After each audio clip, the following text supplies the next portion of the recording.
Šiandieną panagrinėsime labai gerą klausimą apie smilkalus.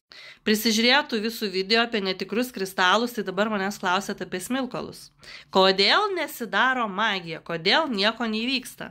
Tai aš, mėlyjeji ir mielosios, pasakysiu tik savo nuomonę, savo patirtį, o jūs spręskite ir darykite, naudokite, ką norit, kiek norit, su ko norit, žodžiu, jūsų pasirinkimas.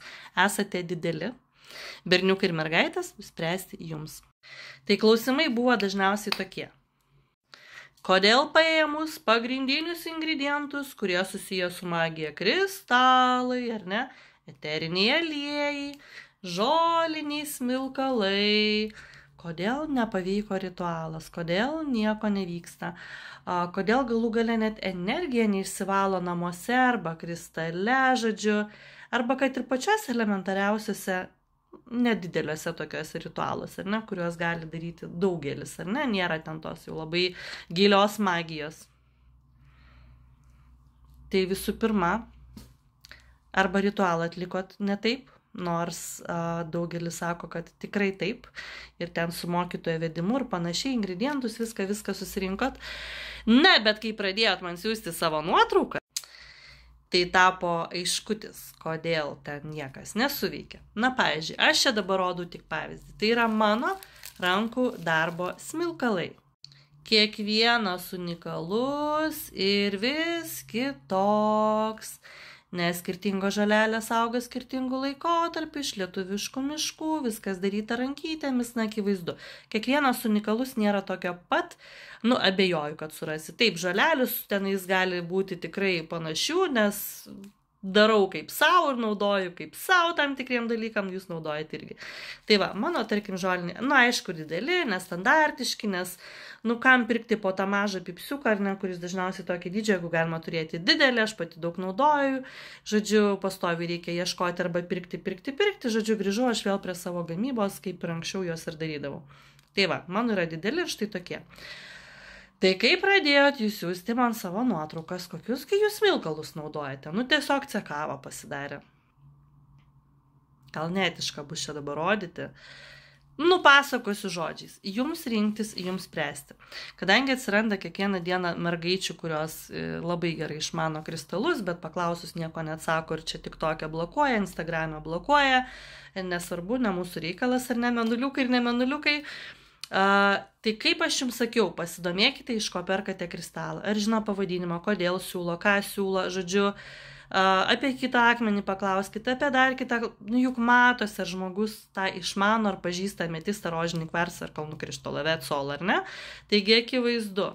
Tai lygiai taip pat ir su smilkalais. Pas mus dabar kiekvieną dieną atsiranda kristalų ekspertų ir eksperčių, pas mus atsiranda raganaičių, N+K milijonai, atsiranda ir kristalų pardavėjų be abejo, ir be abejo smilkalų pardavėjų, ar ne?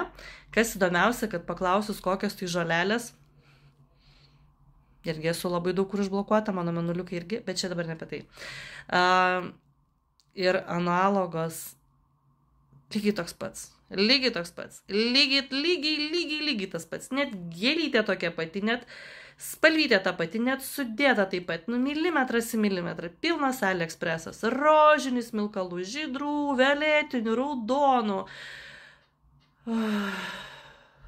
oranžinių, ale šalavijai, ten visa kita, viens prie vieno.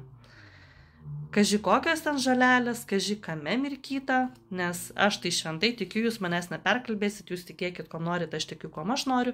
Iškeptas orkaitė ir pagražintas kristalas, kadangi jie pigus būna netokie gražus, juos pakaitina, pagražina, padaža, iškep orkaitė, sudažai. Aš taip grubiai sakau, ne taip tas procesas vyksta, bet grubiai, kad visiems būtų aišku, jisai tampa tiesiog negyvas, jis praranda savo energetiką, lygiai tas pats su augalais.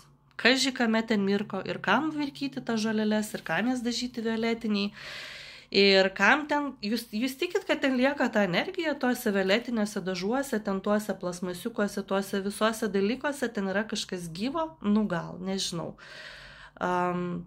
Gal. Aš tikiu, kad ne, o jūs tikėkit, kom norit. Tai būkit šiek tiek sąmoningesni ir viską galima pasitikrinti internete, galima paklausti žmogaus, o tai kur rinkai žoleles, o tai kas ten per žolelės, o tai kaip nudažiai tą rožinę spalvą, o tai kodėl tu dažiai rožinę spalvą, o kodėl žydra nudažiai spalvą, o kam šalaviją dažyti, arba kam, ta prasme, dėl grožio, nu, okei, įdėk ramunėlių, įdėk kažkokių gėlių, ar ne, papuošk, bet jie visiškai dažyti. Taip atrodo labai gražiai, tikrai. Aš aišku, už natūralumą, man patinka toks, žodžiu, unique raw stilius, kiekvienam rinktis. Tai va tie ritualai dažniausiai ir nepavyksta, nes kaži ten ar buvo nors viena gyva žolelė, ar ne, nu kaip bent jau padžiuvinta. Ir kaži kas ten iš viso per žolelės, ir koks kvapas, ir kuo jūs kvepuojate, kai padega tas dažytas gėlės. Dažniausiai kaip ir su žvakėm, ten belė kokių kvapų pridėta, kuriuos kvepuojant. Miškas. Kaži, ar tikrai galima kvepuoti šitais dalykais ir valytis, ar ne, arba save, arba namus kvepinti, valytis ir po to uostyti. Tai žodžiu, visur yra tokie namų darbai, žinau, kad tingit, žinau, kad nėra laiko, kad ne faina, bet bent jūs sekite tos žmonės, ne tie, kurie, kristalų pardavėja, smilkalų tenais būrėja, kortų dėliotoja, pamato velnę, viskas tau šakės, ar ne, velnio korta iškrito. Ta prasme, ne, žmonės, ne, nu man taip gaila, kad tiek daug feiko, nu bet tokie laikai, nu biškite, tiesiog pamastykite, paklausinėkite tų pardavėjų, patyrinėkite, nu ir neapsigaukite, man tikrai labai gaila, aš apgailestauju, jūs prisipirkę krūvas ten tų visų žydrų, bele kokių kristalų, ten tų smilkalų oranžinių. Jėzus, aš irgi buvau prisipirkus savo metu kažkokių nesąmonių ir netokių eterinių aliejų, ten plasmasinių mėgintuvėliuose, ten priruoštų kvapų pridėtų, dar kartelį primenu, jokių alyvų. Pats populiariausias irgi alyvos, pavyzdžiui, eteriniai aliejai, ar ne? Nėra tokio kvapo, šitie augalai netiduoda eterio, jokio aliejaus nėra. Tai va, tie jūsų populiariausi alyvos, tai pradės žydėti, prisiperkat ir po to kvepinatės namus ir vaikams ir jums alergijos ir po to klausėt, ką daryti. Nėra, netiduoda, šitie augalai netiduoda. Tai be abejo visur reikia žinių, bet akivaizdu, kai žmogus pasakoja, kalbo, ne tik tai sėdi laivuose, traukia kortas, laukia tų koinsų, ten kažkokių būrimų, jau žiūrėk ir smilkalų turi, žiūrėk ir kristalų turi, visko turi. Žodžiu, kas ant bangos viską turi ir kas savaitę naujas prekės. Nugi akivaizdu, mergaitės ir berniukai, akivaizdu. Į žmogų pasižiūrėjus, ar jisai kažką žino. Jeigu nesatikrini, tiesiog klauskit ir pasižiūrėkit to žmogaus reakcijas. Keista, bet šiaip labai greitai užblokuoja. Nu, taip yra. Gal jūsų neužblokuos, gal mano tas pavadinimas irgi toks yra, bet mano mėnuliukų irgi labai yra daug užblokuotų.